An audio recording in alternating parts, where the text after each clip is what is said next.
네, 여러분 안녕하세요. 2023년 6월 21일 노영희의 뉴스 인사이다 시작하겠습니다. 자, 영신 여러분, 여러분의 인간소화제 노영희가 오늘 또 화지를 맞이하여 여러분들께 인사드립니다. 네, 전국적으로 비가 많이 온다고 하니까 해가 어디 숨어버렸나 생각하시겠지만 해는 항상 하늘에 떠 있습니다. 우리들이 모를 뿐이죠. 이게 바로 세상의 진리가 아닐까 생각 좀 해봅니다. 자, 오늘 방송 내용 간단하게 정리해 드릴게요. 먼저 한동희 기자와 함께하는 뉴스 픽코너 준비되어 있고요. 이어서 대담한 대담 시간에는 최진봉 교수와 함께 정치 현안 짚어보도록 하겠습니다. 마지막으로 배프의 추억 시간에는요. 대구 퀴어 축제 개최를 두고 대구시 공무원들과 경찰이 유례없는 충돌을 빚었죠. 경찰은 좀 허용하려고 했는데 이 공무원들이 아주 깐깐하게 통제를 하고 막 그랬었단 말이죠. 이 상황 한번 좀 짚어보도록 하겠습니다. 생방송 중에 궁금하신 점이 있으시면 언제든 댓글로 남겨주시고요. 노영희 뉴스 인사이다 본격적으로 시작해 보겠습니다.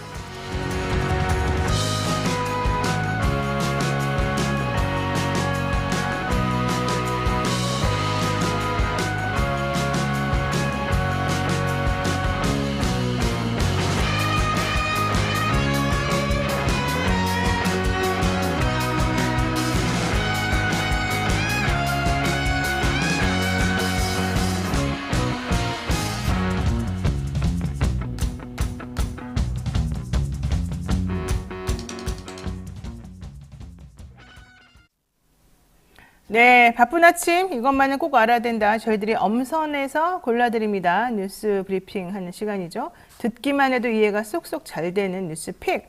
자, 오늘은 어떠한 뉴스를 어떻게 전달해 드릴지 한번 살펴보도록 하겠습니다. 한동희 뉴스마터 기자 함께하겠습니다. 어서 오십시오. 안녕하세요. 네.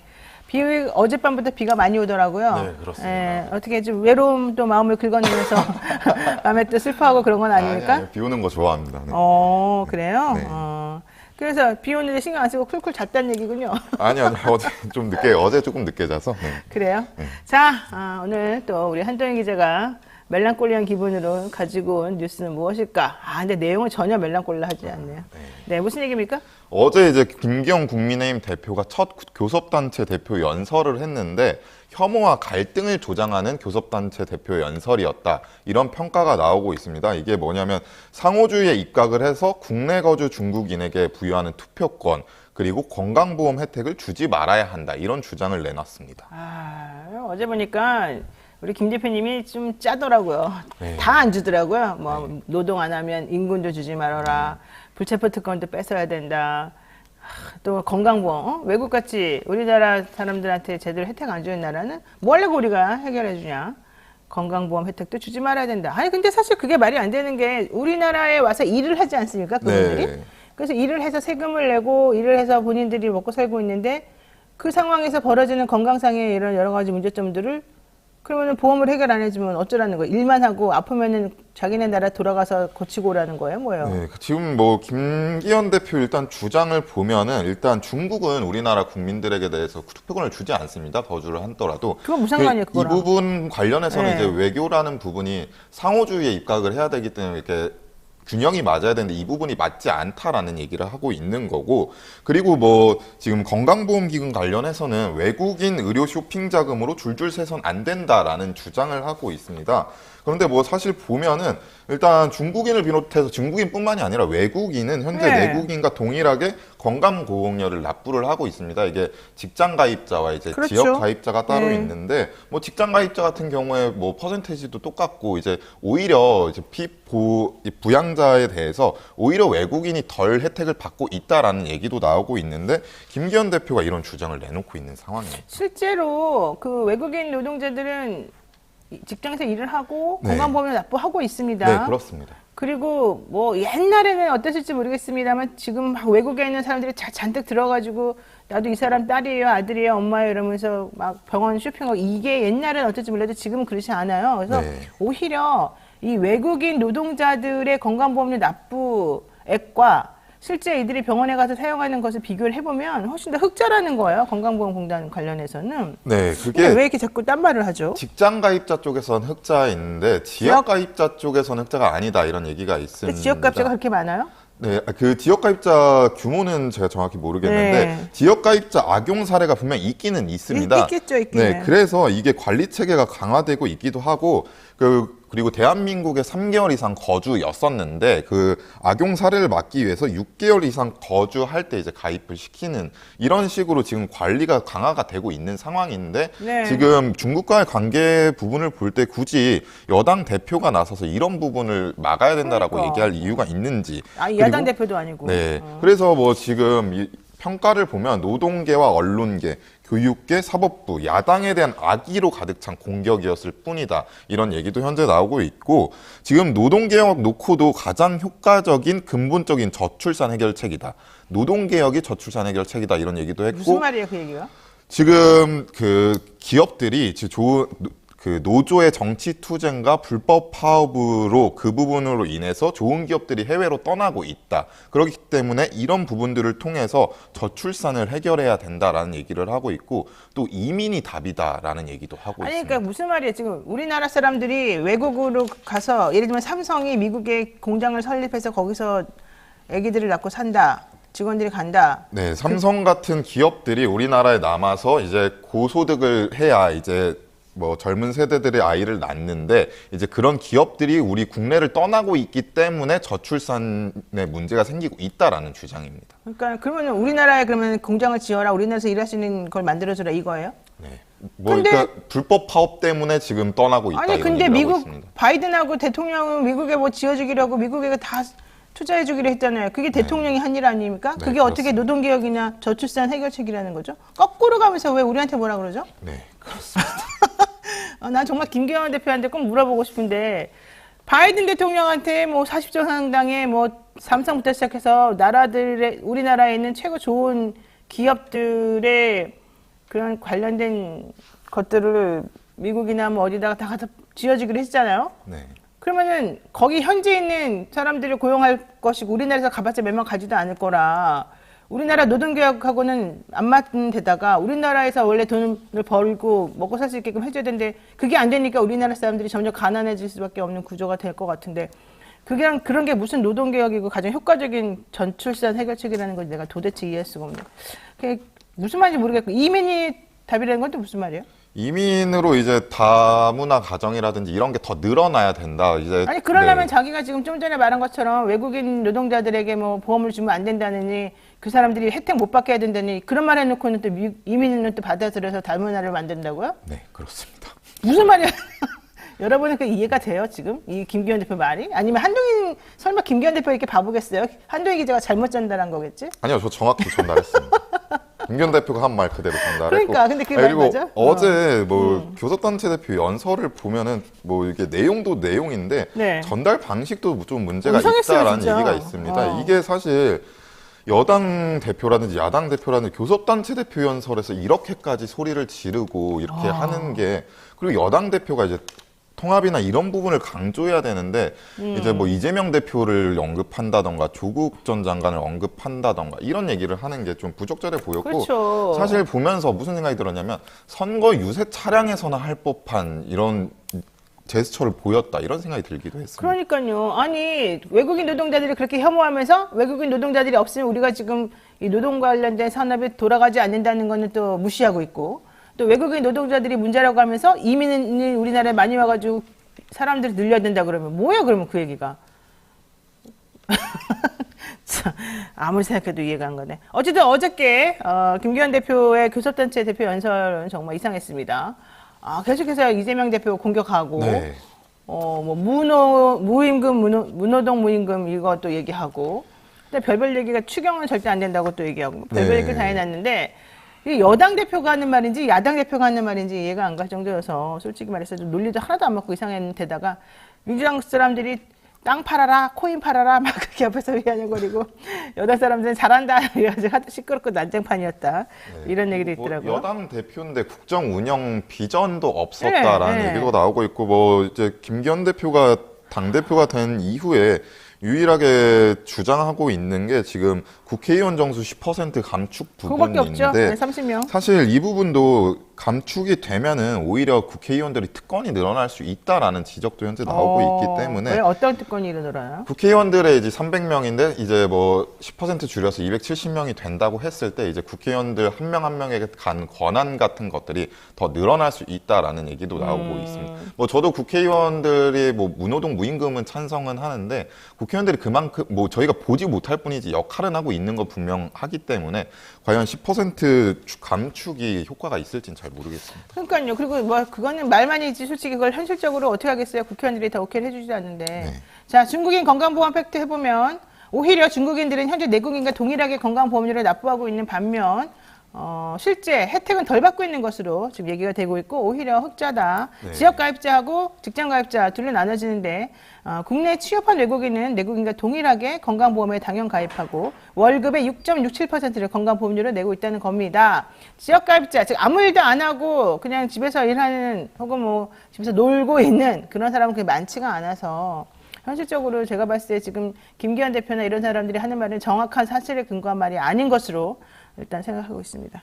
자, 두 번째 이슈 보겠습니다. 네, 민주당의 혁신기구가 이제 어제 출범을 했는데 당 혁신을 위한 첫 번째 의제로 일단 2021년 전당대회에서 있었던 불법 정치자금 이 부분 동봉투 사건 관련해서 지목이 됐고 여기에 관련해서 김은경 위원장이 이제 쇄신안을 마련하겠다 이렇게 발표를 했습니다. 네, 아이고 권 여사님이 김건희나 건보를 제대로 내야지 이런 얘기 하셨는데 갑자기 꽂혀가지고 딴 댓글 읽었네요. 자, 민주당 쇄신 돈봉투 사건 이거부터 해결하겠다. 김은경 혁신위원장이 어제 얘기를 한 것인데요. 여당과 정부가 그렇게 일을 못하는데도 사람들이 야당인 민주당에 이렇게 호의적이지 않은 것 같다. 왜 그러겠느냐. 야당이 잘 못하기 때문이다. 혁신을 하겠다. 이러면서 7명의 혁신위원을 발표를 했습니다. 네. 근데 대부분이 다 법학전문대학원 전 교수, 변호사, 법률 전공하신 분들이 많고 네. 이해식 의원 한 명만 현역 의원이고 네. 다른 한 분은 이제 울산 쪽에 있는 당협위원장, 지역위원장인 것 같더라고요. 이분들로 과연 쇄신이 될까? 좀 걱정스럽습니다. 네, 그래서 일단 뭐 김 교수가 이 부분 관련해서 일단 당내 분열과 혐오를 조장하는 혁신 동력을 저해하는 모든 시도와 언행에 대해서는 관용을 베풀지 않겠다라고 해서 좀 이 부분도 주목을 해봐야 될 것 같고 본인은 이제 공천과 관련이 없으니까 공천 과정에서 일단 현역 국회의원에 대한 기득권 체계를 혁파하겠다. 그래서 공정하고 투명한 시스템을 구축해 보겠다 이렇게 밝혔습니다. 네, 어쨌든 김은경 위원장 저는 정치권에 빚이 없는 사람입니다. 당연히 친명도 비명도 친문도 비문도 아닙니다. 개파의 이익과 일부 강성당원의 요구, 기득권 세력으로 전락한 현역 국회의원의 이해에 대해서는 한치의 관심도 없습니다. 이렇게 얘기를 했습니다.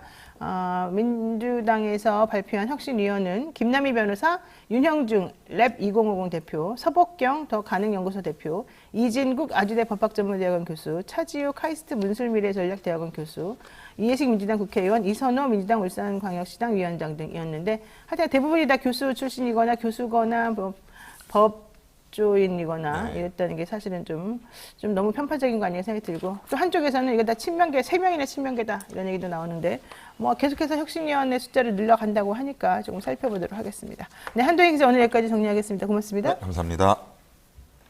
네, 생방송 댓글 참여 계속 부탁드리고요. 저는 최진범 교수와 함께 오겠습니다.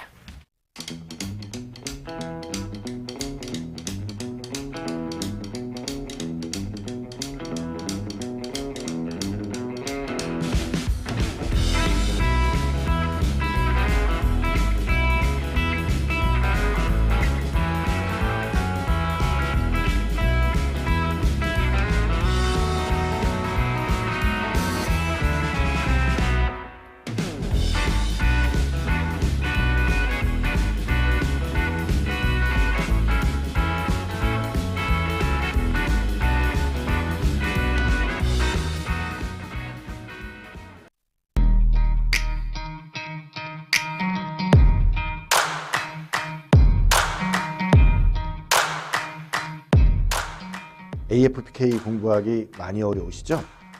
저의 16년의 노하우가 담긴 합격 비기로 여러분을 합격의 전당으로 확실하게 이끌어 드리겠습니다.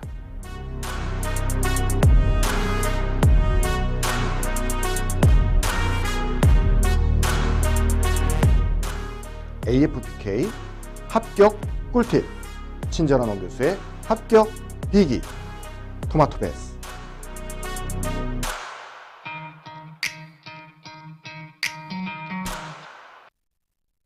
네, 여러분은 지금 노영의 뉴스 인사이드 함께하고 계십니다. 하루도 조용할 날 없는 정치권 속에서 열불나는 분들을 위해서 이분은 꼭 필요합니다. 시사계의 촌철살인 래퍼 랩진봉 최진봉 교수 모셨습니다. 어서 오십시오. 안녕하세요. 여기에 지금 보니까 최진봉 교수님을 국회로 보내야 됩니다. 망동희 조경님, 박현우님, 최 교수님 보려고 수요일을 기다리고 있습니다. 왕자어리님, 최진봉 교수님 응원합니다. 주가 조작한 거니? 최진봉 교수님 반갑습니다. 현리님, 최진봉 교수님 오늘은 지각 안 하셨군요. 이렇게 다 응원하는 그런 댓글들이 많이 있습니다. 기분이 안 좋으신 것 같습니다. 근데 뭘 기분이 안 좋아. 자, 어제 부산 엑스포 유치를 위해서 윤석열 대통령이 직접 영어로 PT를 진행했죠. 굳이 꼭 영어를 해야 됩니까? 이거 어떻게 보셨어요? 뭐 굳이 영어를 할 필요 없죠. 우리나라 대통령이 한국말 해도 문제가 네. 없고요. 네. 통역해도 되는데 굳이 영어를 하는 거는 뭐 잘 모르겠고요. 어쨌든 뭐 영어를 해서 중요한 건 아닌 것 같아요. 저는 내용이 중요하고 네. 정말 우리가 그걸 간절히 원한다고 하는 부분들을 전달하는 게 중요하고 어제 뭐 대통령만 간 게 아니고 싸이를 포함해서 유명인들도 다 갔잖아요. 그런 사람들이 활동하고 이런 것들이 중요하지 영어로 하고 안 하고가 뭐 이렇게 중요한지 모르겠어요. 영어로 PT하는 거를 언론이 왜 이렇게 자꾸 강조를 해서 얘기하는지 잘 모르겠어요. 그게 무슨 그렇게 대단한 문제인가요? 근데 이게 우리 때 특히 저보다 이 윤석열 대통령 나이가 조금 더 있으시니까 더 앞선 세대인데 그때는 영어가 되게 중요하지 않습니까? 우리 때는. 최진봉 교수님이 영어 잘하시니까 잘 모르겠지만 네. 저희 같은 사람들은 영어를 잘하는 게 되게 자부심을 느끼게 하는 그런 거였어요. 아무래도 그랬나요? 잘 안 되기도 하니까. 어, 그래서 난 영어 잘한다. 이거에 대한 좀 약간 뭐 그런 게 있는 거 아닐까? 영어를 뭘 잘하나요? 아니 어쨌든 영어를 연설할 정도로 잘한다는 걸 보여주는 아니 근데 거지. 연설을 예를 들면 네, 네. 본인이 무슨 영어로 다 작성을 하고 얘기하고 이러면 모르겠지만 다 준비해주고 네. 연습해서 할 거 아니에요. 그렇죠. 그 정도 하면 누구든지 다 할 수 있어요. 예를 들면 누가 연설문을 써주고 그걸 정말 계속 발음 교정받고 이러면서 그렇죠. 하면 네. 누구든지 할 수 있는 문제이기 때문에 본인이 뭐 영어를 이걸 가지고 영어를 잘한다. 저는 절대로 그렇게 생각하지 않습니다. 윤석열 대통령 영어를 잘한다고 생각하지 않고요. 그냥 그 연습 열심히 해서 하는 거예요. 누구든 여기 있는 사람 다 잘해요, 그러면. 아 그래요? 네. 저는 잘 못하는 걸로. 아니, 그것도 노영희 변호사도 그냥 누가 써주고 열심히 연습해서 하라 그러면 다 잘할 수 있습니다. 고맙습니다. 네, 역시 걱정하지 않으셔도 미국에서 돼요. 교수님 하신 분이 말해주니까 그럼요. 신빙성이 딱 있네요. 그러니까 걱정하지 네, 마시고 알았어요. 제가 볼 때는 영어를 잘하는 건 영어를 잘한다고 하는 것은 대본 없이 원고 없이 본인이 정말 누구랑 만나든 외국에 뭐 바이든을 만나든 누구를 만나든 그냥 자유롭게 얘기할 수 있다면 모르겠어요. 근데 제가 볼 때 그런 수준 아닌 것 같아요. 그러니까 영어를 잘하는 건 아니죠. 그래요. 자, 네. 그런데 어쨌든 지금 부산 엑스포 유치를 위해서 대통령도 그렇고 대통령 부인도 그렇고 상당히 공을 들인다 이런 얘기하면서 어제 또 하루 종일 화제가 됐던 게 그 김건희 여사의 가방에 매달려 있는 뭐 네, 부산 이즈 네. 레디 뭐 이런 액세서리가 또 있던데 사실은 제가 좀 놀란 게 사우디가 지금 거의 유력하다는 얘기가 나오지 않습니까? 지금 현재는 그렇죠. 네, 네. 맞아요. 한 7표 정도 앞서고 있는 걸로 네, 나오고 80대 있는데. 87이다 뭐 이런 얘기 나오더라고요. 그렇죠. 그리고 중국도 이번에 투표에 참여하고 북한도 아마 참여하지 않을까 이런 얘기까지 나오고 있어요. 그래서 북한이나 중국은 아무래도 이제 우리한테 반대표를 던질 가능성이 그렇죠. 있다고 보여지는데 그래서 우리가 유리한 상황은 아니에요. 지금 상황. 그리고 원래 출발할 때부터 우리가 좀 불리한 상황에 출발했기 때문에 왜요? 왜냐면 사우디는 아주 오래전부터 준비를 적극적으로 했으니까. 했었어요. 그래서 네. 그냥 우리 자체적 우리나라 정부도 그 정도 보는 것 같아요. 한 7표 정도 차이가 난다고 보는 것 같아요. 네, 맞아요. 네. 그래서 이제 그게 어느 정도 될지는 모르겠는데 뭐 지켜봐야 되겠죠. 물론 뭐 저는 뭐 윤석열 정부와 관계없이 우리나라가 뭐 엑스포 유치하면 좋은 거죠. 그럼 그렇죠. 우리한테 좋은 점이니까 2030 부산 엑스포가 잘 되길 바래요. 잘 되길 바라는데 그게 뭐 잘 됐다 하더라도 윤석열 대통령이 영어로 PT를 잘 됐다 이렇게 보진 않고 우리가 열심히 노력하고 또 한 마음으로 하는 거잖아요. 아까도 네. 말한 싸이나 조수미 씨나 이런 분들이 거기 가서 그렇게 열심히 하는 이유가 뭐겠어요. 또 예를 들면 삼성이나 뭐 이런 SK나 대기업들 회장들도 가서 열심히 하잖아요. 네. 그런 부분들의 노력의 결실인 거지 영어로 PT를 해서 잘 됐다 그렇게 얘기하는 것은 너무 이상한 설명이다 이렇게 생각합니다. 그러니까요. 저도 좀 그런데 어쨌든 사우디아라비아를 제치고 부산 엑스포 유치에 성공하기 위해서 내가 영어를 연설하는 그런 노력을 기울였다. 나를 좀 잘 봐줘라 이런 얘기 같아요. 뭐 그런 것 같아요. 근데 뭐 영어 잘하는 거 아니고요. 근데 네. 프랑스 가셔가지고 우리 부인이 또 블랙핑크 얘기를 또 하셨더라고요. 블랙핑크 진짜 좋아하나 봐요. 그런가 봐요. 지난번에도 뭐 블랙핑크 네. 미국에서 미국에서도. 공연하는데 안 돼가지고 네, 뭐 네. 그것 때문에 자르고 이랬잖아요. 네. 비서관인가 뭐 그런 분들을. 왜 그러는 거야 이분은? 모르죠. 뭐 좋아하나 보지 자기가? 근데 뭐 자기가 좋아한다고 해서 그런 걸 하면 안 된다고 그렇죠. 생각해요. 국가는 뭐 어쨌든 대통령 부인으로서 역할을 하는 건데 네. 개인적인 어떤 사적인 감정이나 사적인 어떤 호불호가 그런 부분에 영향을 미친다고 하면 그 자체가 대단히 잘못된 행동이죠. 네. 그렇게 생각합니다. 자, 어쨌든 지금 대통령 부인이 또 열심히 움직이고 있으니까 여러 얘기가 또 나옵니다. 이게 사실인지 아닌지 모르겠습니다만은 단독으로도 나온 얘기가 KBS 2012년부터, 그러니까 MB 시절에, 2012년부터 2013년 시절에 MB가 있었을 때 KBS가 오페라 사업을 크게 했다가 말아먹었어요. 수십억을. 아, 그래요? 네. 근데 여기 또 김건희 여사가 등장한다는 얘기가 또 막 나오고 그래요. 그건 잘 모르겠습니다. 그러니까 이거는 확실하지 않은 아, 얘기라고. 그러니까. 네, 확실하지 제가. 않은 얘기는 저는 할까요? 하지 얘기하지 말까요? 않겠습니다. 노영희 변호사 개인 의견을 해주시면 좀 어떨까요? 오늘 진짜 조심하시군요. 네, 이게 조심해야죠. 왜요? 무슨 연락 여기 받았습니까? 압구정 정권이잖아요. 압구정. 압수수색. 구속영장. 구속수사. 네, 구속수사. 영장 수사. 그다음에 정쟁. 맞나요? 네, 맞아요. 정쟁. 그렇죠? 네. 네, 그런 정권이기 때문에 네. 조심해야 됩니다. 본인도 압수수색을 당할 수 있다. 그럴 수도 있지 않겠어요? 그러니까 조심을 해야죠. 근데 그렇게 하기엔 너무 간이 작지 않습니까? 지금 뭐 침을 튀기는 겁니까, 저한테? 여러분 어쨌든 네. 압구정 정권에 들어가기에는 최진모 교수님 너무 간이 작습니다. 제가 정말 보증합니다. 그런 점을 굽이 살피셔서 네. 정부나 법무부 장관은 이분을 좀 안심시켜 주시면 좋겠습니다. 지금 모터를 못 달고 있어요, 지금. 네. 아유, 자, 이 얘기 한번 해보겠습니다. 언론 단체들. 네. 사실 기자들의 80% 이상이 이동관 현재 특보가 방통위원장이 되는 거 싫다, 이제 이런 얘기를 했다는데요. 어쨌든 방통위가 지난 16일에 TV 수신료 분리징수를 위한 방송법 시행령 개정안을 입법 요구했잖아요. 네. 근데 입법 요구 기간을 파격적으로 줄였어요. 뭐 원래는 40일 정도 해야 되는데 네. 열흘밖에 안 하기로 했어요. 그러면서 지금 KBS 난리 났습니다. 지금 KBS 갔다 왔는데 1000명이 넘는 기자들이 김의철 사장 나가라, 현재 이사진 다 나가라, 니네 때문에 수신료 분리 징수가 시작됐으니 니네가 해결하라, 이제 이래요. 근데 사실 제가 보기에는 이미 이 건은 손을 떠난 거 아닙니까? 그래서 김의철 사장이 나가거나 안 나가거나 상관없이 분리 징수는 되는 것 같은데 이렇게 만약에 그게 부당하다 그러면은 부당한 거를 맞서 싸울 생각은 안 하고 야, 니네가 있어서 얘네가 너 싫어한대, 너 나가, 이렇게 하는 게 해결 방법일까요? 방법 아니에요. 아니, 대통령실도 그렇게 얘기했잖아요. 김민철 사장이 나가고 안 나오고의 문제는 아니다. 이미 그렇게 방향을 잡아놓고 가는 거예요. 그러니까 그렇죠. 이게 뭐 김민철 사장이 있고 없고의 문제는 아니라고 저는 생각해요. 그러니까 이미 KBS를 손을 봐야겠다는 생각을 정부가 하는 것 같고 어쨌든 본인들의 말을 잘 듣도록 길들이게 하는 거예요. 네네. 그러니까 그게 이제 방법이 너무 뭐라 그럴까요? 유치한 거죠. 방법이 돈을 유치하네요. 가지고 하는 거죠. 돈을 네, 가지고 네, 지금. 네. TBS가 똑같은 꼴을 당했잖아요. 그렇죠. TBS가 오세훈 시장 되고 나서 어떻게 됐습니까? 김원준 씨 나가라고 하면서 계속 돈줄을 재가지고 결국 그 망했어요, 작가들 다 망했어요. 그렇게 된 거죠. 운영을 제대로 못하게 만드는 거잖아요. 고사를 시키는 거예요. 동일한 방법이라고 생각이 들어요. 그러니까 내부적으로 갈등을 유발시키는 것도 어찌 보면 하나의 방법이에요. 그러니까 뭐 노조가 여러 군데가 있어요. 거기에 노조가 하나만 있는 게 아니거든요. KBS가. 제2노조, 제3노조. 그렇죠. 이제 거기서 주로 반대를 한다고 저는 보여지는데 네네. 그렇게 해서 내부 갈등 일어나게 하고 이사들 다 물러나게 하고 이사들 다 물러나면 어떻게 되겠어요? 저는 KBS는 그렇게 생각하면 안 되는 게 뭐냐면 지금 현재 이사는 문재인 정부 때 여야 구도에서 만들어진 것이에요. 그렇죠. 그러면 지금 문재인 정부 때 여당이었던 거기서 추천한 분들이 훨씬 많아요. 지금 7대4 구조니까. 근데 만약 이사들 다 물러나 보세요. 어떻게 되겠어요? 그러면 윤석열 정부의 여당이 7명이 되고 야당이 4명이 돼요. 네. 그럼 사장을 마음대로 바꿀 수가 있어요. 해임할 수 있고. 그런 상황을 만들겠다는 거 아닙니까? 그걸 그냥 도와주는 꼴이에요, 그러면. 그럼 순응하고 가겠다는 겁니까? 아니, 방송사 기자라는 사람들이 정말 뭐랄까요? 저항심도 없나 봐. 그러고 나면 그대로 해서 그럼 윤석열 정부가 원하는 대로 방송을 끌고 가겠다는 거예요? 그렇죠. 그럼 뭐 하는 행동인지 그렇다겠다는 모르겠어요. 거죠.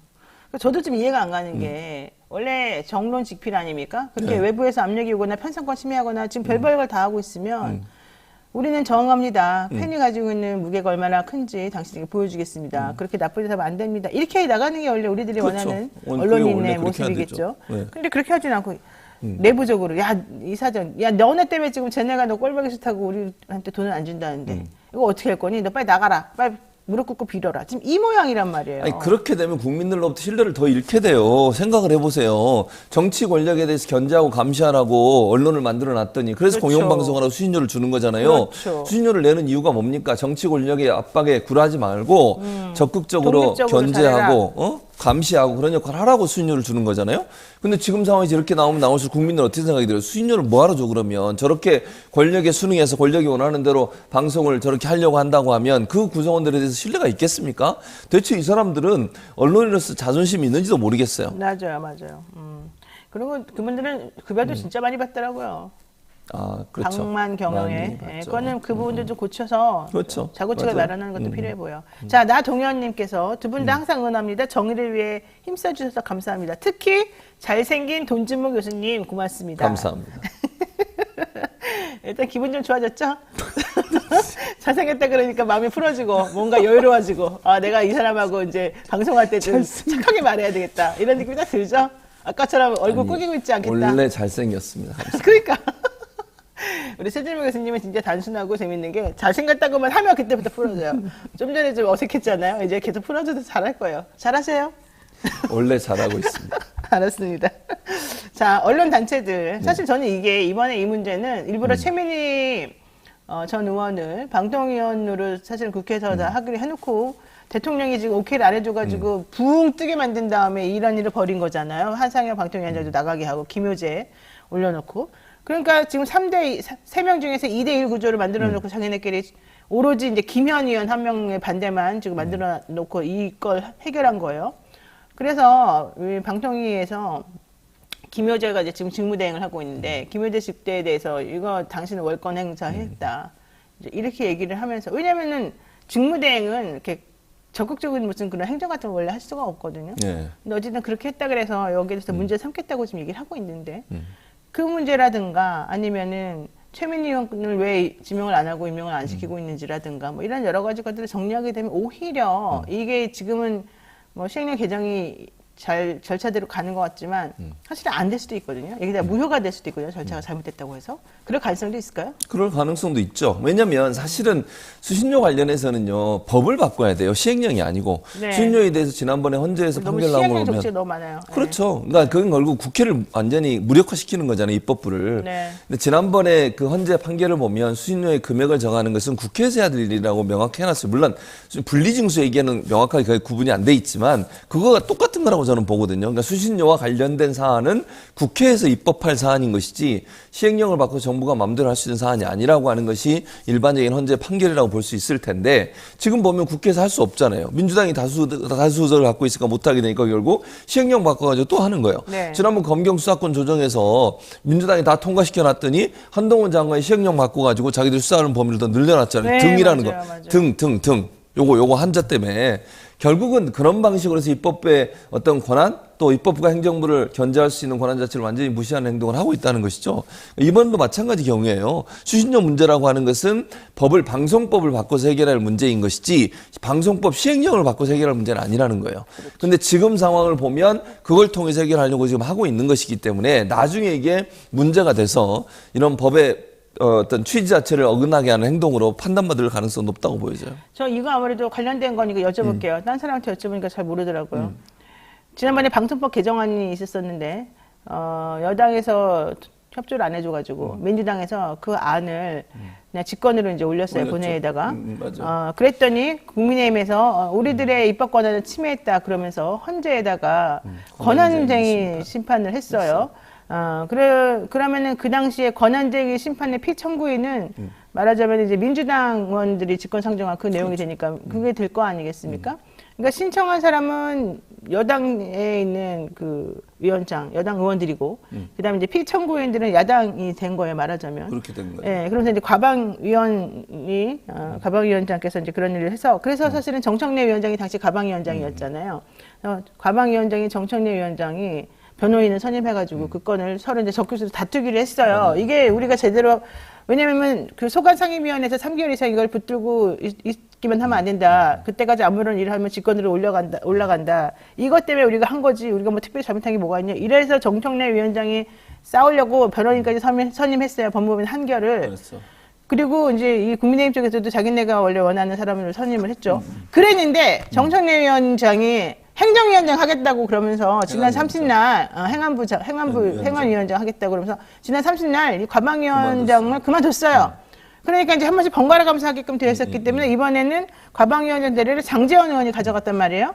그리고 나니까 장제원 의원이 이제는 권한쟁의 심판에 청구인과 피청구인이 다 돼버리는 거예요. 말하자면.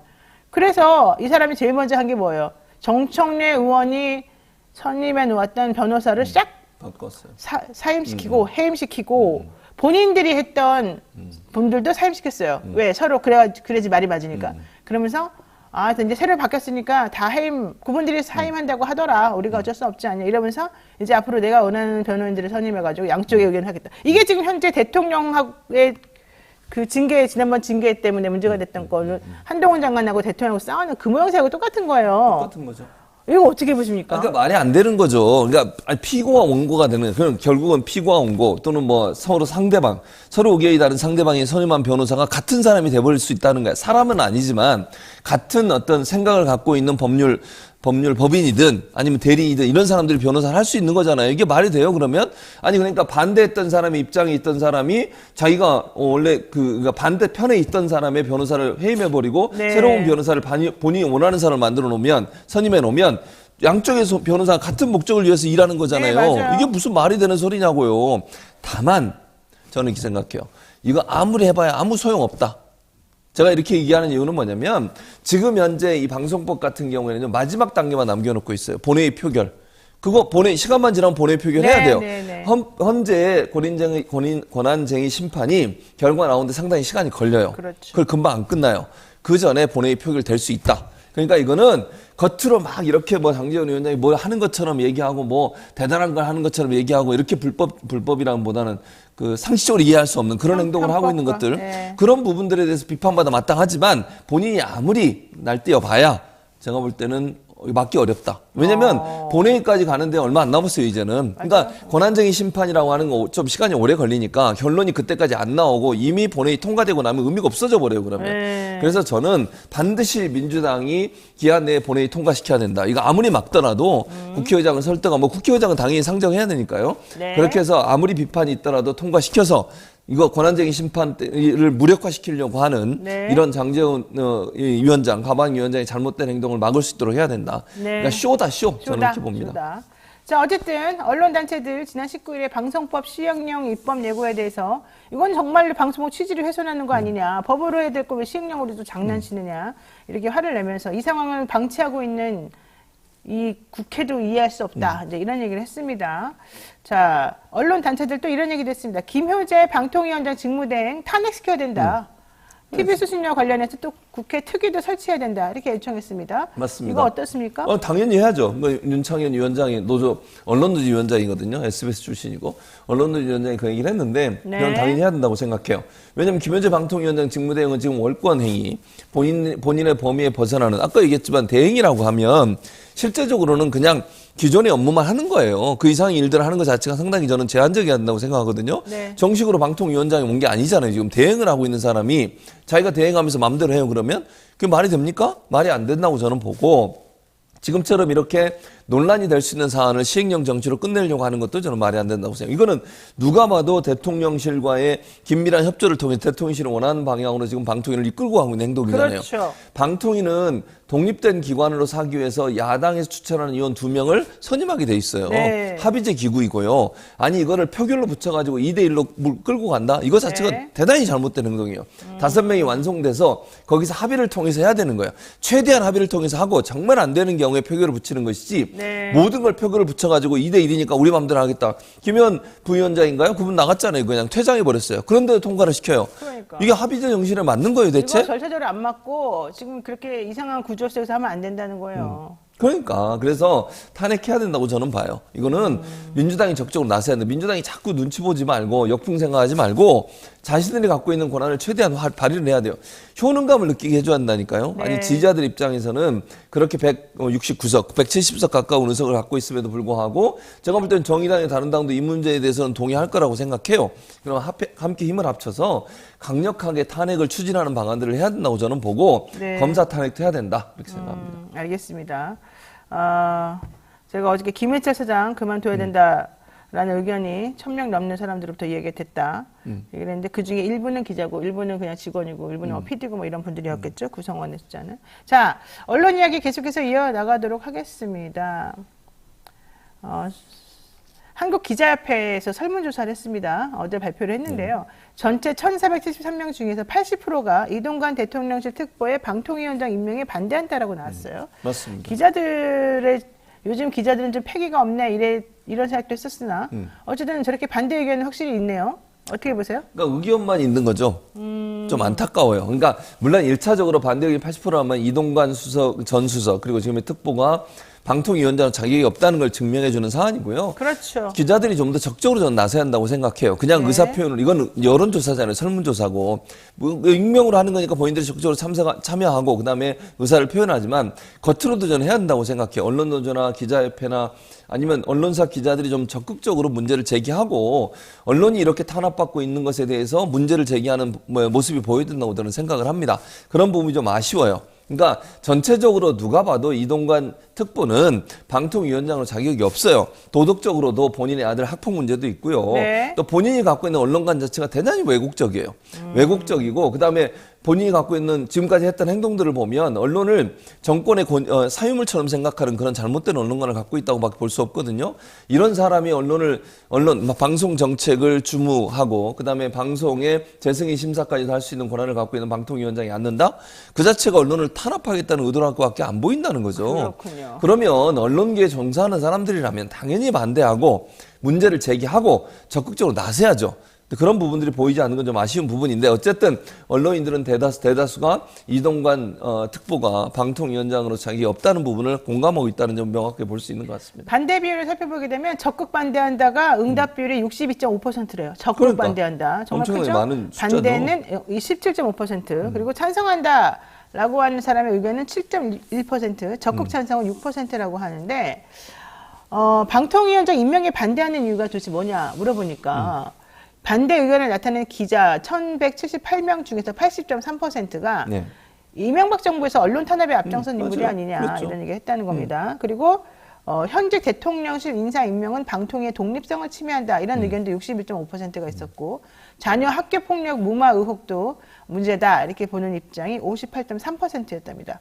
반면에 응답자 중에서 찬성한 사람들은 왜 그러냐 물어봤더니 네. 대통령의 인사권을 존중해야 되는 거 아니냐. 무슨 말이 어처구니 없네 진짜. 그리고 대통령 국정 철학을 뒷받침할 수 있지 않느냐. 아니 방통위원장은 제가 말씀드렸잖아요. 독립적이어야 되는데. 독립적이야, 중립적이어야 되고 그래서 방통위원장 자격증에요. 정당이 가입하시면 못하게 돼 있어요. 맞아요. 지금 최민희 전 의원에 대해서 시비를 걸고 있는 게 그런 거 아니에요. 옛날에 정당인이었죠. 네, 네. 그리고 또 통신 관련된 업무에 근무를 했거나 물론 이거는 논란의 여지가 있지만 네. 그러니까 예를 들면 법이 그렇게 돼 있어요. 방송이나 통신 업무에 종사해서 3년이 지나지 않았을 경우에는 못하게 돼 있고요. 또 하나 지금 이동관 이 특보의 문제점 중에 하나가 뭐냐. 저는 법적으로도 이건 시행령이 어긋난다고 생각해요. 이분이 인수위에서 무슨 특보인가 뭘 했어. 근데 원래 법에 시행령이 어떻게 돼? 인수위에서 일한 사람은요 안 되게 안 돼 된다. 있어요. 3년이 지나지 않으면 왜 그렇게 만들어 놨겠어요? 정치적으로 독립성을 지키라고 해놓은 그렇죠. 거예요. 그렇죠. 그러니까 제척 사유가 세 가지가 있는데 하나는 뭐냐면 아까 말씀드린 것처럼 방송이나 통신 업무에서 일하고 3년이 지나지 않는 사람 퇴직한 이후에 정당에 가입해 있는 사람 안 되고요. 세 번째로 인수위 대통령직 인수위에서 일하고 3년이 지나지 않으면 방통위원으로 할 수가 없어요. 이동관 씨 같은 경우도 물론 본인은 그게 특보인가 무슨 자문인가 이런 걸 했다는 거예요. 네. 그러니까 그러니까 인수위원은 아니라는 거야.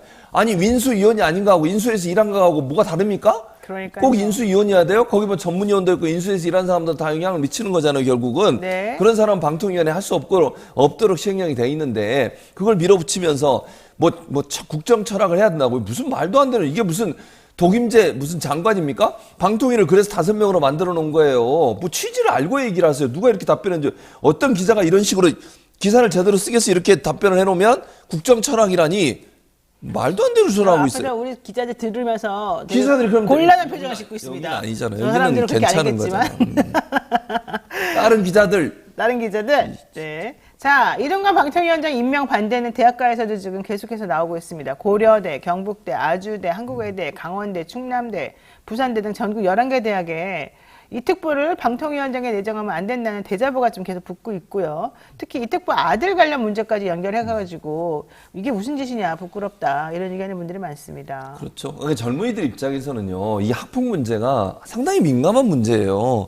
그리고 공정하지 않잖아요. 네. 학폭위가 열리지 않아가지고 이 학생과 이동관 씨 아들이 대학에 그것도 뭐 유명 대학에 입학을 했잖아요. 네. 거기에 대해서 불공정하다고 생각하는 거예요, 대학생들이. 그런데 언론에 밝혔어요. 뭐라고? 언론이랑 여당에서는 뭐라고 생각하냐면 이동관 씨 아들 학폭 문제가 한참 컸었는데 그 피해자라는 주장되는 한 명이 나와가지고 나를 학폭 피해자로 부르지 말아라 이랬잖아요.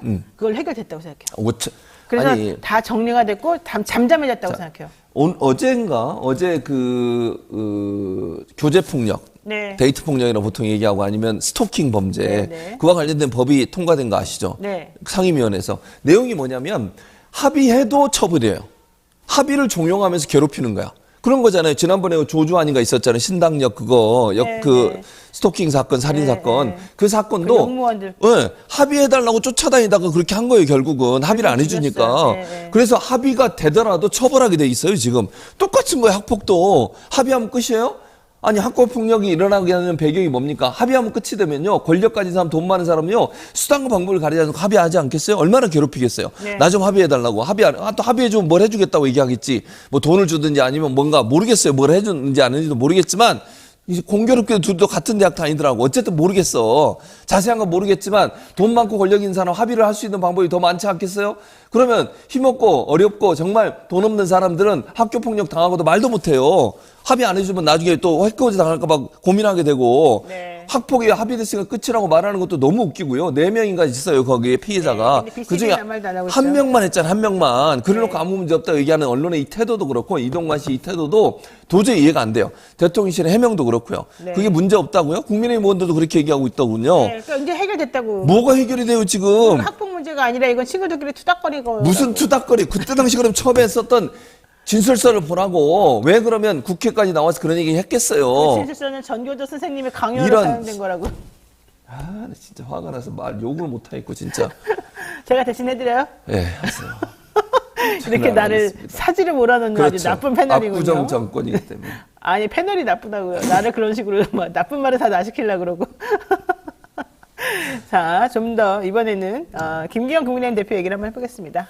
자, 이제 이동관 특보에게는 우리가 아무리 떠들어도 소용이 없다는 걸 깨달았기 때문에 좀 큰 틀에서 해결을 좀 해주시길 바라고. 자, 김기현 대표 얘기하는데 어제 김기현 국민의힘 대표가 국회 교섭단체 대표 연설을 했단 말이죠. 네.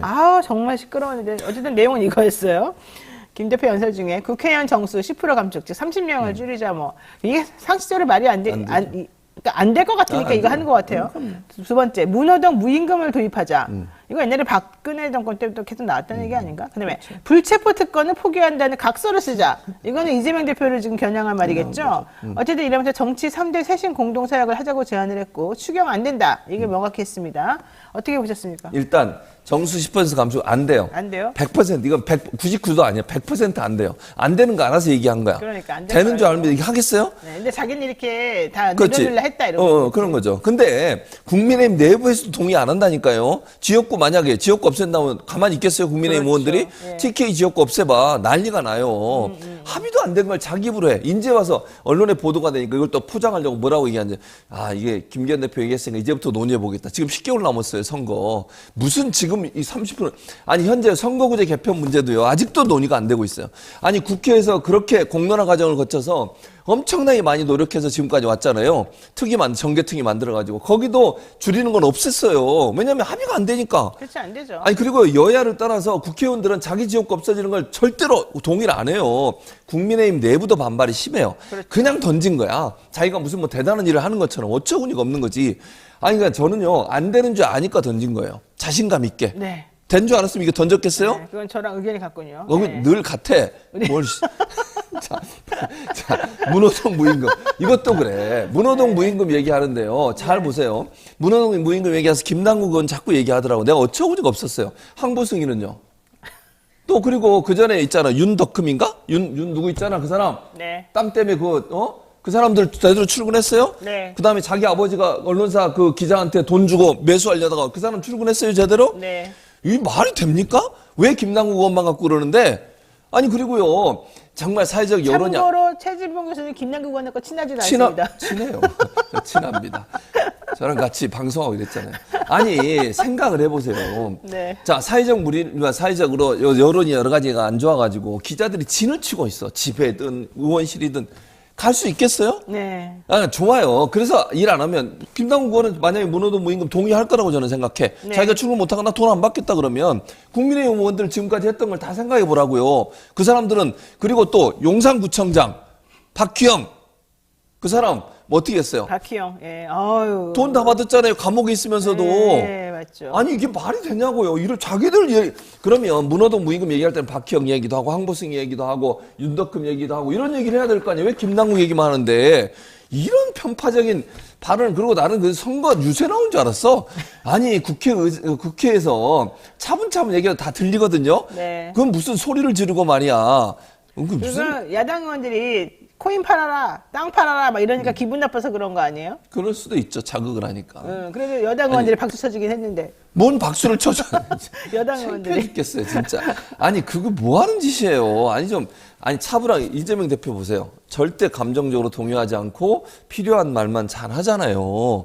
저는 정책적으로, 그래서 이재명 대표가 어제 했던 말에 전적으로 동의하는 게 뭐냐면 여당 대표가 아니야. 그러니까, 야당 대표예요? 대표의 말이 아닌 그래서 남 탓을 지금 1년이 지났는데 남 탓만 해. 지금까지 한 게 얼마나 없으면 남 탓만 하겠습니까? 도리어 어제 이재명 대표가, 어제 그제죠. 알겠습니다. 그저께 이재명 대표가 했던 말이 훨씬 더 여당 대표 같아. 알겠습니다. 자, 마지막으로 하나만 여쭙고 정리하겠습니다. 최지봉 교수님 국회 나오세요 이러면서 송갑석 의원이 있는 광주에서 소리가 있던데 이런 질문이 있네요. 아니 그거는요 그냥 그 광주 방송 기자가 네. 그냥 기사를 이렇게 썼어요. 저울질하고 있다. 그러니까 왜 그런 말이 나와요 갑자기? 모르겠어요. 본인이 저울질한다고 말해준 거 아니에요? 살짝? 저울질한다고 얘기한 적 없습니다. 그러면 내가 좀 보고 있다 이렇게 말했어요? 이거 보세요. 저울질한다는 말을 안 했으나 그와 유사한 말을 한 거죠. 보고 있다뇨. 그러니까 그와 유사한 말을 한 거죠. 유사한 말이 어떤 말인데요? 생각하고 있다? 내가 나가면 될까? 뭔 소리야? 그런 얘기 한 적 없어요. 돈이 없을 뿐이지 무슨 소리예요? 나가고는 싶다? 그런 얘기 한 적 없습니다. 근데 왜 이런 말이 나와요? 왜냐면 유튜브에서 내가 이제 얘기하다 보면 뭐 네. 그런 얘기가 나오잖아요. 특히 이제 뭐 송갑수 의원은 잘 아시는 것처럼 비명계로 분류가 되고 있고 이러다 보니까 제가 또 광주가 고향이지 않습니까? 제 어머님 사시는 데도 서구고 이래서 그러다 보니 그런 얘기가 나온 것 같고 근데 뭐 저는 아직 고려하고 있지 않습니다. 또 막 모셔가야지 고려합니까? 아니요, 저는 비례를 고려하고 있습니다. 그러니까 그게 모셔가는 거 아니에요? 본인은 비례를 왜 이러세요? 아니 비례는 같이 이게 노영희 변호사도 그렇게 소수를 위해서 노영희 변호사도 잘해보세요. 만들어오는 자리 비례를. 아니에요. 문소수 47명이거든요. 비례가. 아니 그러니까 그 특정 직역을 위해서 직역 제가 언론 전문가잖아요. 본인이 언론 전문가여서 비례로 나가야 된다고 그래서요? 그렇게 생각하는 거예요. 그러니까 여러분 잘 들어보셨죠? 최지봉 교수는 일단은 꽃가마를 태워줘야지 본인이 움직인다. 그냥 나가서 좀 뛰어라 이러면 절대 안 나가겠다. 이겁니다. 야, 이게 전투력이 떨어져가지고 되겠어요? 그러니까 그 좋은 광주 이런 데서는 또 생각해볼까? 이러는 거지. 딴 데는 좀 어려울 것 같으니까. 차라리 경남이나 울산 이런 데 가야 되는 거 나를 아니에요? 왜 그런 사지로 몰아르려고 그러는 거야? 아니, 난 워낙 또 전투력이 있고 잘하시니까 그런 무슨 건데. 말씀이세요? 최지봉 교수님 비례 5번 준다는데요? 이현주님. 감사합니다. 그분이 근데 무슨 권한이 없어요? 있으신가? 이분은 무슨 권한이 있겠어요? 그냥 최지봉 교수님 안쓰러워서 본인이 뭔가 지지해주는 뜻으로 하겠지. 감사합니다. 네, 참네요. 어쨌든 최지봉 교수가 내가 얘기를 제가 심리학과 나왔잖아요. 박사 수료. 여러분 잘 기억해보세요. 내가 심리학과를 진짜 한 87년도부터 들어가가지고. 지금 또 다른 거 공부하고 있어요.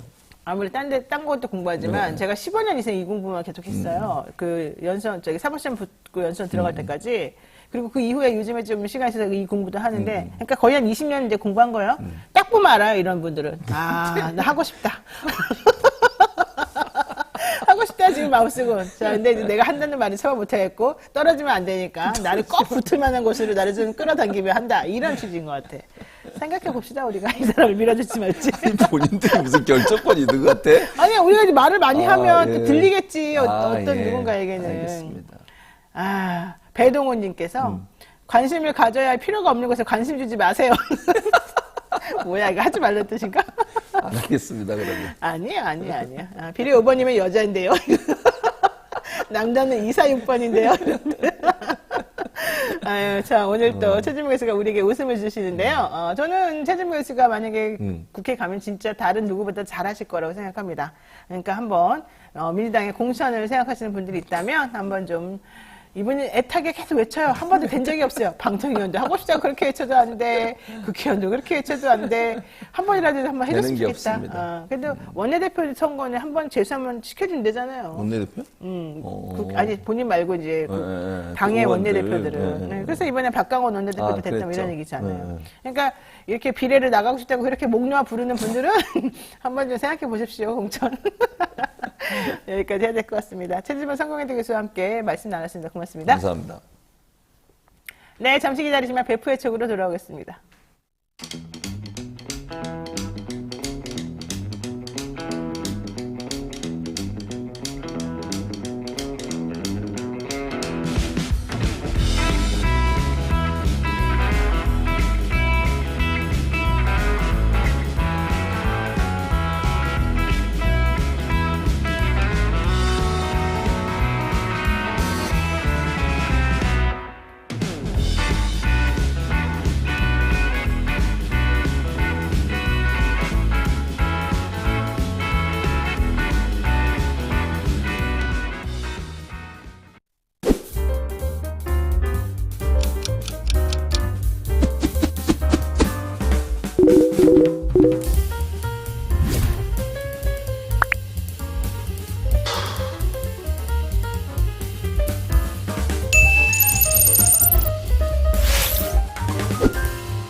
그리고 뒤에 아니요 도시에 또 들어갑니다. 또 일정 기간 국적 관계없이 다시 한번 볼 수가 있어요. 없잖아요. 그러면 민법으로 간다.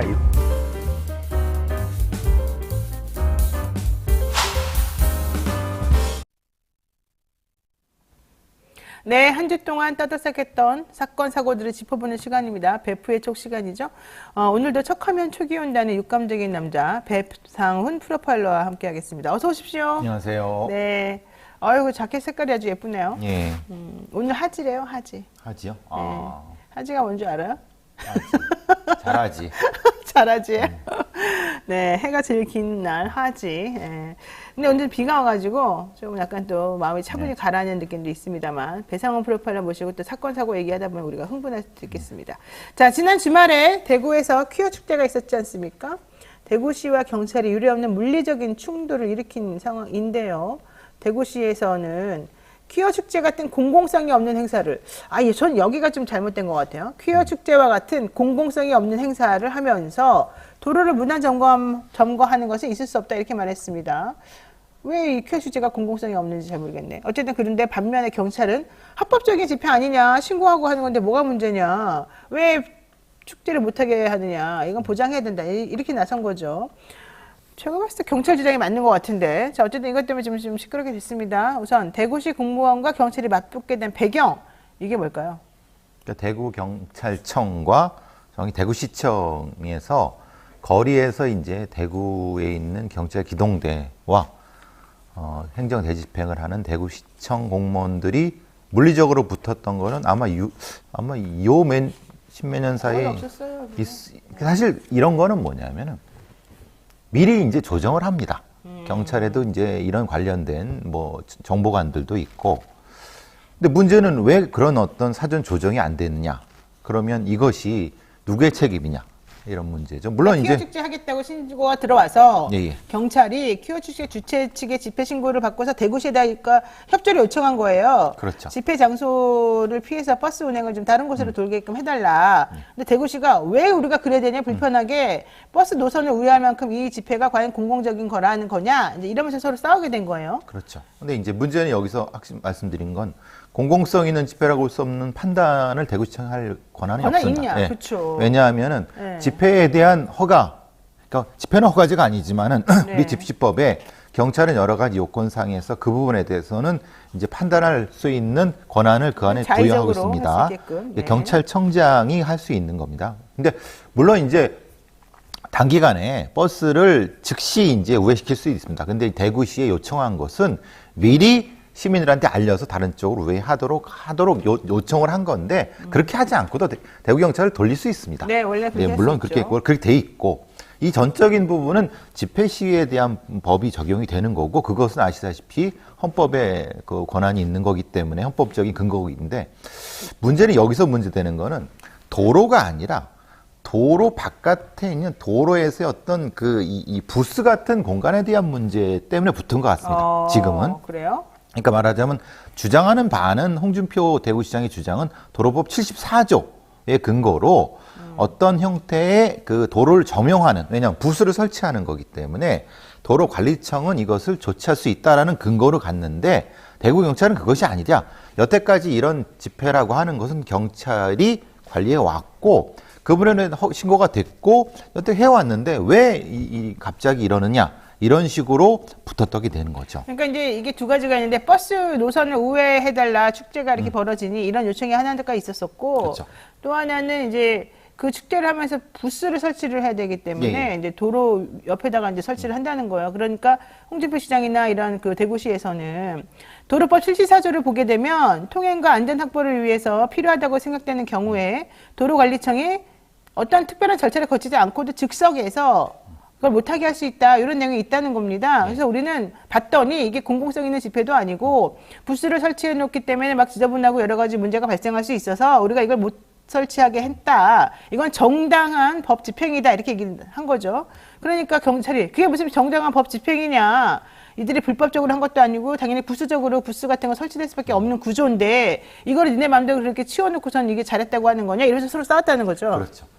근데 이 관례상 그리고 이제 헌법재판소의 결정상 이것은 집회 시위에 관한 법률에 근거하는 것이고 그렇죠. 지금까지도 당연하게 집회 시위에 부속된 부스는 일정 정도 인정해줘야 허용이 돼요. 이제 되어 왔었습니다. 네. 근데 그거를 이제 대구시장이 시비를 건 부분인 거고 그 네. 시비를 건 것이 아까 그 이유 때문에 그런 건데 그것은 사실은 근거가 없는 부분이라고 대체적으로 이제 이런 뭐 법률가들도 얘기하는 것 같고요. 제가 보기엔 대구시가 잘못했어요. 네, 그러니까 시장의 이거는 뭐. 지휘하에. 근데 네. 이제 왜 그랬느냐? 네, 왜 그랬느냐 이게 이제 중요하겠죠. 그래서 처음에 이제 저도 여러 군데 알아보는 부분에서 이렇게 얘기되는 얘기도 있어요. 김수영 대구경찰청장이 뭔가 튀려고 그랬느냐? 첫 번째, 그러니까 대구경찰 책임론. 왜냐? 적어도 경찰과 선출직에 있는 시장이 붙게 되면 사실은 굉장히 수세적인데 이게 대놓고 붙었다고 하면 뭔가 자기가 튀려고 한 거 아니냐라고 하는 얘기도 있었기 때문에 근데 뭐 여러 가지 알아본 바에 의하면 그것은 아니다. 왜냐하면 경찰청과도 협의가 됐대요. 대구 경찰이. 그러니까 왜냐면 이건 법대로 하는 거다. 그렇기 때문에 대구경찰청장의 책임은 없는 건데 그럼에도 불구하고 왜 대구시장이 그 거리까지 나와서 공개된 도로 회견을 하면서 기자회견을 하면서 사실 말도 안 되는 얘기를 했느냐? 그럼 결국은 이제 일종의 대구시의 보수표를 의식한 일종의 정치행위가 아니겠느냐? 그것이 중론 같습니다. 그러니까 지난 주말에 대구에서는 퀴어 축제 개최를 한다는 신고가 들어왔고 경찰에서는 이런저런 요건을 따져보니 특별히 하자가 없고 당연히 이제 신고는 허가제가 아니라 신고제이니까 그렇죠. 이제 하시오라고 이제 얘기를 했습니다. 그리고 경찰은 그 집회를 보호할 의무가 있습니다. 그렇죠. 그런데 그 집회에 몰리거나 집회에서 어떤 불상사가 일어나는 걸 막기 위해서 보호 조치를 하고 그 보호 조치 중에 하나로 버스 노선 우회라든가 이런 조치를 이제 협조를 요청한 거였습니다. 그렇죠. 그랬는데 대구시에서는 이거 공공성도 없는 집회를 하면서 왜 시민을 불편하게 하느냐? 우리는 이거 받아들일 수 없다. 그리고 도로법 74조에 따르게 되면은 사전에 조치를 취하지 않더라도 그 즉석에서 우리가 보기에 뭔가 문제가 있다고 판단이 되면 조치를 알아서 취할 수 있으니 내가 취하는 조치에 대해서 니네는 딴지 걸지 말아라. 이게 요점이었어요. 근데 그건 행정 독재죠. 네, 그러다 보니까 이제 서로 싸우게 된 거고 그렇죠. 이때 홍준표 시장이 한 말은 경찰청장이 우리가 되게 강압적으로, 우리라고 하는 건 대구시를 말하고 있죠. 우리를 매우 강압적으로 협박 비슷하게 하더라.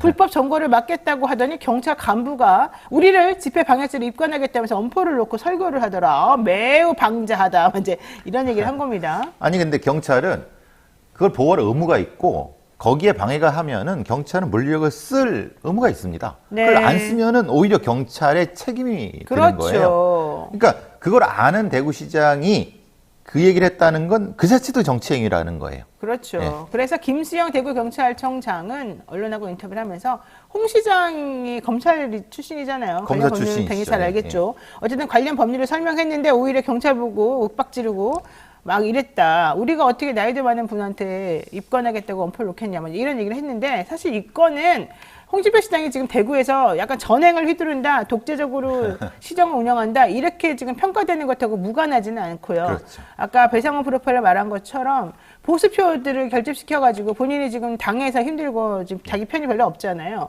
그런 것들을 조금 해결하려고 하는 그런 마음 때문이다. 지난번에 신천지 집회는 또 막 허용해주고 그랬었잖아요. 약간 이제 좌충우돌하는 네, 이상하잖아요. 경향이, 안 맞아, 기준이 예. 안 맞아요. 예. 뭐 아시다시피 또는 대구에서 벌어졌던 거는 이슬람 사원 건축 문제도 지금 붙고 있고요. 네, 맞아요. 지금 네. 이것도 붙고 있고. 근데 어떤 일관된 어떤 방향이 있는 것이 아니라 맞아요. 특정한 집단의 표를 의식한 형태의 좌충우돌이다. 대구시의 공무원 500명을 그 길거리에 내몰 그렇게까지 할 이유가 있었느냐? 그러니까 대구시 왜냐하면- 공무원을 왜 그런 데다가 그러니까요. 또 나가서 일하라고 시키죠. 아니, 근데 거기에 분명히 대구 경찰의 기동대 1,500명이 방패 들고 되는데. 있는데 예. 그 물리력 충돌되면 다치면 누가 책임질 거예요? 그거 그렇죠. 대구시장은 이거 너무 심각한 행정 독재라는 표현을 제가 좀 썼지만은 이거 위험한 겁니다. 왜냐하면 거기서 충돌이 일어나서 다치면은 경찰이 다치겠습니까? 그 시청 공무원이 다치겠습니까? 그게 대해서 자기가 이제 해는 공무원을 이렇게 위험해, 저는 사실 이해가 안 되는 거는 그 정도로 그렇게 하면 안 되는데 이런 생각이 좀 해봤습니다. 홍준표 시장, 대구경찰청장을 향해서 이제 김수영 대구경찰청장을 말하는 거겠죠? 예.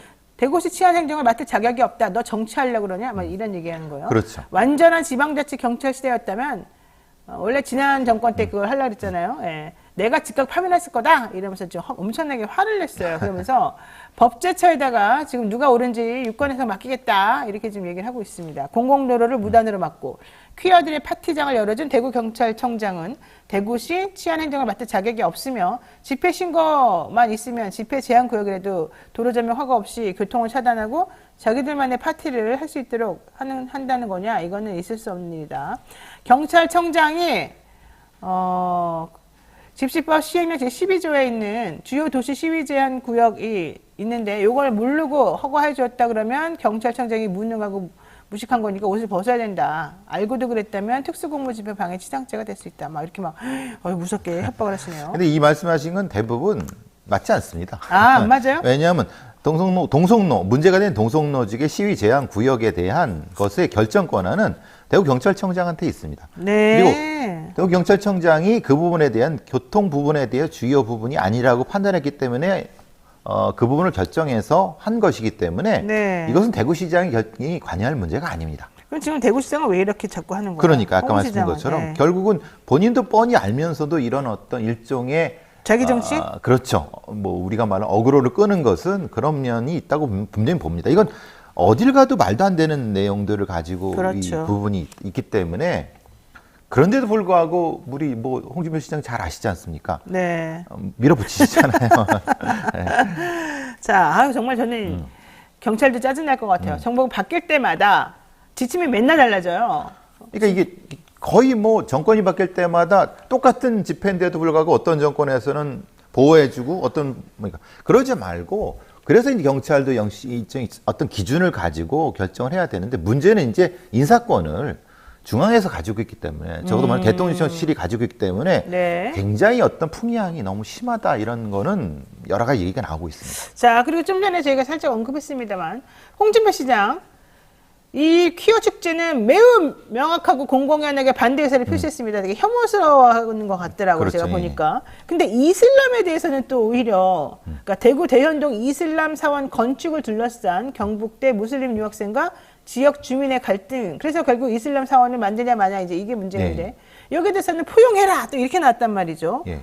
그거는 왜 그러는 거예요? 근데 실제로는 그 포용해라고 했지만은 실제로 결정권이 그 대구시장한테 자기한테 있는 있는 게 것도 아니에요. 아니고 예. 아시다시피 이게 경북대학교의 무슬림 유학생입니다. 이게 이제 사실은 뭐 지난 대선 때 아시겠지만은 뭐 홍준표 씨 20대의 아이콘이 아니었습니까? 이제 그런 여러 가지 면에서 그쪽 표를 의식한 것이 아닐까라는 뭐 추정도 하고 있는데 실제로 키아 축제는 20대가 없어요? 이게 이제 주로 이제 약간의 20대보다는 주로 이제 여성이라든가 이런 쪽이겠죠. 그렇기 때문에 아마 이 좌충우돌한다는 표현이 분명히 들어가는 것 같습니다. 그리고 아시다시피 대구시가 전 세계적으로 이제 이 무슬림권의 그 다른 많은 시와도 협력 관계가 있기 때문에 함부로 그 무슬림에 대한 얘기를 못 할 겁니다. 그러니까 그 부분까지도 연결된 부분이라고 하면은 사실은 이 부분은 본인이 일종의 각계격파 전략인가라는 느낌이 듭니다. 그러니까 결국은 표와 예. 그다음에 권력과 이런 것들을 계산해서 예. 각각 대응을 하는 것 같습니다. 나에게 네. 표를 주거나 영향력을 행사할 수 있다고 생각하는 사람이면은 무슨 짓을 해도 어쨌든 오케이. 오케이. 좀 약하고 힘이 좀 없다고 생각하면 그런 사람들 얘기는 들을 필요 없다. 그냥 뭉개버리고 이런 식으로 좀 하는군요. 예, 그런 부분인 것 같습니다. 어허. 자, 지금 이렇게 생각하고 있습니다. 보수 진영의 대선 주자에게는 결집력이 강한 기독교표와 유동성이 강한 20대 표가 매우 중요한 전략적 공략 대상인데 이슬람을 포용하는 것은 일부 기독교계의 이탈을 우려할 가능성이 있겠지만 그럼에도 불구하고 개인의 자유와 권리를 중시하는 20대 표는 얻어올 수 있다고 생각한다는 거죠. 하지만 퀴어 축제에 대해서는 일부 20대 여성이 이 퀴어 축제를 반대하는 것에 대해서 되게 못마땅하게 생각해서 홍준표 시장과 같은 사람을 지지하지 않는 것으로 선회할 가능성은 있지만 오히려 기독교 표들을 결집시키는 데 도움이 된다는 거죠. 결과적으로 이슬람 포용과 성소수자 혐오는 기독교포와 20대 남성표를 염두에 둔 표 계산의 결과이다. 이렇게 보는 거군요. 홍준표 시장을 생각하면 충분히 그러시고도 나올 것 같습니다. 맞아요. 진짜 그랬을 가능성이 네. 제가 보기에는 충분히 있습니다. 자, 이런 상황이 영국 공영방송인 BBC까지 지금 보도가 되면서 나라망신 얘기가 나왔어요. 예, 그렇습니다. 영국 BBC에서는 이 아시아 카테고리라는 18일자에서 경찰이 대구 성소수자 축제에서 공무원과 충돌했다라고 하면서 이걸 막았다라고 하는 형태가 됐는데 실제로 이제 이 대선에 2번이나 출마했고 그런데 이제 반 성소수자로 알려졌다라고 하면서 네. 뭐 대구시장을 직공한 거죠, BBC가. 근데 사실 이게 대구시장이라고 하는 부분보다는 네. 전 세계적으로 이런 부분에 대해서 그 대한민국이 욕을 먹게 되는 것은 분명히 상당히 문제가 있는 것 같습니다. 자, 좀 부끄럽습니다. 사실은 좀 창피하고 되게 후진적인 행동이기 글쎄 때문에. 말입니다. 사실 키오 축제 같은 경우는 미국 대사도 와서 응원하고 그런 겁니다. 박원순 시장 있을 때는 서울시에서 또 네, 활발하게 했었어요. 그러니까 네. 그런 형태의 국제적인 어떤 행사 같은 경우는요. 네. 그냥 정치인들도 이제 허용하는 분위기가 본인들한테 도움이 되지 않을까요? 네, 맞습니다. 자, 이 얘기를 한번 해보겠습니다. 간단하게 살펴봐야죠. 권경애 변호사, 학교폭력 피해 학생 유족의 소송을 맡고도 재판에 제대로 출석하지 않아서 결국 1심, 2심 다 패소했던, 그리고 확정까지 됐던 권경애 변호사에게 대한변호사협회 조사위원회에서는 6개월 이상의 정직을 권유했었고, 징계위원회에서는 정직 1년에, 이제 그거보다 더 많은 수가 높은 정직 1년의 징계를 의결했습니다. 그랬더니 피해자는 지금 분통을 터뜨린 거예요. 사실 이제 변호인 입장에서는 이 정도 징계한 거는 이례적인 거고 되게 세게 한 건데도 불구하고 자, 권경애 변호사 징계 1년 상황 어떻게 보셨습니까? 글쎄 말이에요. 이게 지금 권경애 변호사가 적어도 더 입장을 좀 발표하고 피해자에 대한 어떤 더 적극적인 조치가 해줬을까 하면은 이 피해자분이 사실은 여기까지 하지 않았을 텐데 사실 그게 좀 아쉽습니다. 저는 이해가 안 가. 아직도 이 여자 변호사님이 왜 그렇게 불성실한 행동을 계속 했는지 저도 사실 이해가 안 가요. 그렇게까지 본인이 하는 변명이라고 하는 게 너무 말이 안 되지 말이 않습니까? 안 돼요. 예. 사실 그때 뭐 본인이 많이 편찬을 셨다고 하는데 아이. 우리 아는 것처럼 그때 여러 활동 많이 하셨잖아요. 예. 그리고 사실 뭐 여기 변호사님도 계시지만은 출석이라든지 이런 부분들 일정은 사실 그 챙겨주는 사무원이 따로 있는데 네, 맞아요. 너무 좀 그거는 저도 도대체 이해가 안 가는. 사무원 핑계만 되더라고요. 그러니까요. 자, 지금 여러분들이 보시기에 변협의 징계가 너무 손방망이 아니냐라고 말씀하시는데 최근 3년간 성실의무 위반, 그러니까 무슨 형사적인 문제를 발생시킨 게 아니라 그냥 단순히 성실의무를 위반했다는 이유로 징계받은 변호사가 32명입니다. 그중에서 최고 수위인 영구제명은 없었어요. 연구제명 받은 사람들은 뭐 고객의 돈을 횡령했다거나 배임했다거나 그 형사적인, 형사적으로 이런 게 이제 확정이 된 그런 사람들을 중심으로 한 몇 명 있었던 것 같아요. 자, 그런데 그거 이외에 5년 동안 변호사 자격을 잃은 3명이 1명, 정직이 9명, 나머지 22명은 그냥 경징계였습니다. 그래서 여기서 말하는 정직 9명 중에 사실 이제 이 권경의 변호사 사건도 들어가는 거라 변협 입장에서는 과거 예에 비추어서 사실은 중징계를 내린 건 맞아요. 그런데 현실적으로 이걸 바라보는 피해자 입장에서 보자면 너무 억울하다고 그렇죠. 생각할 수는 네. 있어요. 왜냐하면 권경의 변호사가 도대체 왜 그랬는지가 정확히 그렇죠. 밝혀지지가 않는 아니 거예요. 본인이 소명을 아니 제대로 안 했어요. 정직하게 하지 않으니까 도대체 왜 그러는지에 대한 어떤 정직한 사과가 있었다고 하면 거기까지 안 갔을 텐데 이해를 못하는 행동을 해버리니까 이게 도대체 왜 그런지 모르겠어요. 어쨌든 징계 당사자가 통지받은 후 31일에 이의 신청을 하지 않으면 그냥 효력이 확정이 돼버립니다. 그러니까 이거는 유족들이 그걸 좋아하고 안 좋아하고 받아들이고 안 받아들이고의 문제가 아니라 권경의 변호사가 그냥 받아들이면 그걸로 끝나는 거예요. 자, 그런데 이게 사실은 민사상의 계약이잖아요. 그렇죠. 선행 계약이라는 게. 그러다 보니까 변협이 또 개입하기도 좀 어렵고 형사적으로 예를 들면 이 사람이 거짓으로 원래는 손해배상 청구를 제대로 받아줄 생각도 없으면서 이런 식으로 의뢰인들을 속여가지고 계약을 체결했다가 일부러 망쳤다. 그러면 또 사실은 사기가 될 수도 있겠지만. 근데 그걸 입증하기 어렵지 어렵죠. 않습니까? 어렵기도 하고 본인이 직접적인 재산적인 이득을 어떻게 가져야 되는데 그것도 좀 어렵죠.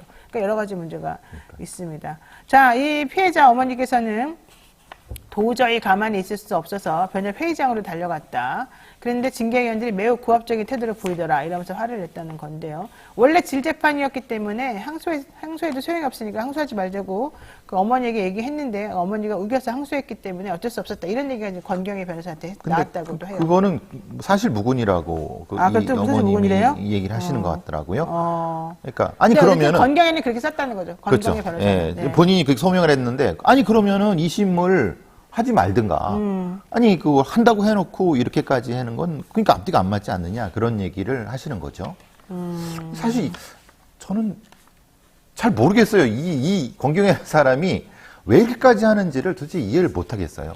자, 첫 변론 기립 잡히는 데만 3년이 걸렸답니다. 소장이 제출된 2016년 8월 3일부터 3년을 경과한 2019년 7월 11일에 이르러서 첫 변론 기립이 잡혔고 이때도 피고들에게 소장이 다 가야 되는데 피고가 34명. 솔직히 이런 식으로 소송한 사람은 없어요. 무슨 학교폭력에서 그렇죠. 피고를 이렇게 많이 해요. 직접 피고도 아니고 간접적인 피고, 막 교육청까지 같이 걸고 네, 넘어지면서. 그러니까 이게 사실은 문제가 심각했고 어쨌든 34명에게 송달 절차를 다 완료해야 되는데 그거 자체가 3년이나 걸렸다? 이거는 사실 변호사가 소송 자체를 정말 잘못 지킨 거죠. 그리고 피해자의 과거 학폭 사건과 사망의 인과관계를 또 재판부가 무시하는 부분도 좀 있었었고 여러 가지 측면에서 이 사건은 판사들도 그렇고 판사도 피해자에 대한 공감력이 떨어지고 그러니까요. 그다음에 변호사도 너무 이상하게 했고 다 이상한 것 같습니다. 에이, 김한숙님이 저런 변호사 자격 정지해야 된다고 했는데 맞아요. 자격 정지 됐어요. 1년 동안. 네. 배상훈 프로파일러님은 변호사들 많이 알잖아요. 저는 사실 많이 알지만은 사귀진 않습니다. 무슨 말이에요? 왜냐하면 많이 교류를 하지 않습니다. 변호사들이 싫어요? 네, 변호사들은 죄송합니다만 변호사들은 상당수 저는 사기꾼이라고 생각합니다. 솔직히. 왜냐하면 제가 형사사건 이런 거에서 많이 이 증언도 해주고 그랬지만은 솔직히 일단은 잘 모르고 형사사건을 잘 모르고 솔직히 제가 노무현 변호사님 같이 좋은 변호사님을 몇 명 만나보지 못했습니다. 솔직히. 네.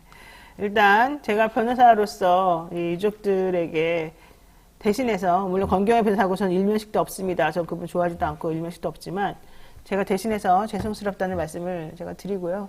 변호사들이 변호하면서 꼭 이길 수만 없죠. 그렇죠. 그건 맞습니다. 질 수도 있고 또 질 수밖에 없는 사건도 있고 그럼에도 불구하고 최선을 다해보는 거 이제 이게 우리들이 할 수 있는 일인데 좀 솔직하셨으면 좋겠어요. 에이, 이번 사건에서는 좀 그런 것 같아요. 의뢰인과 공감을 하셔야죠.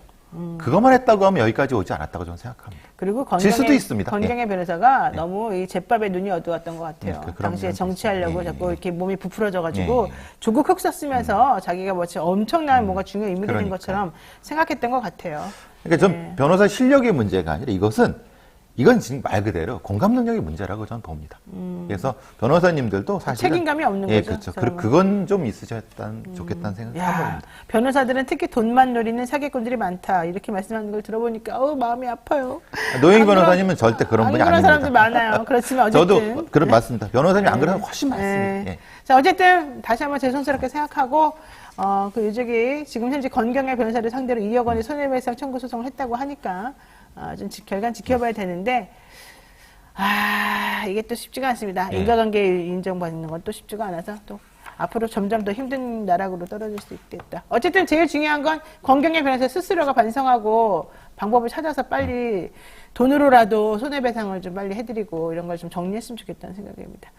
그래서 결과적으로 법조인들은 정치 이렇게 너무 기웃거리지 마십시오. 제가 보기에는 그게 맞는 것 같아요. 여기까지 해야 될 것 같습니다. 지금까지 배상훈 프로파일러와 함께했습니다. 고맙습니다. 감사합니다. 네, 저희가 준비한 내용 여기까지고요. 내일은 이슈 삼합하는 날이죠. 내일 또 열심히 뵙겠습니다. 오늘 비도 오고 날씨도 좀 우중충한데 여러분들 건강 조심하시고 또 그래도 기운 팍팍 내서 오늘 또 일 열심히 하시기 바랍니다. 저는 내일 아침에 다시 찾아오겠습니다. 고맙습니다.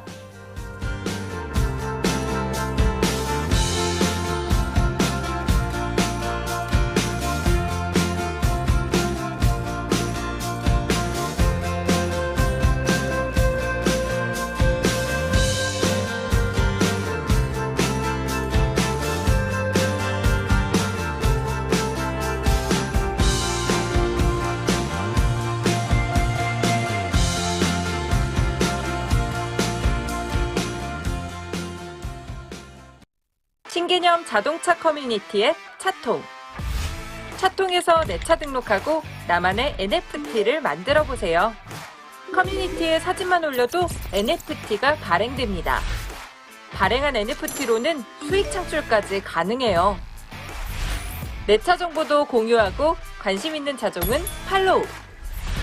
시세 조회, 시공사 정보, 중고차 매매까지 한 번에. 내 차의 모든 것 차통.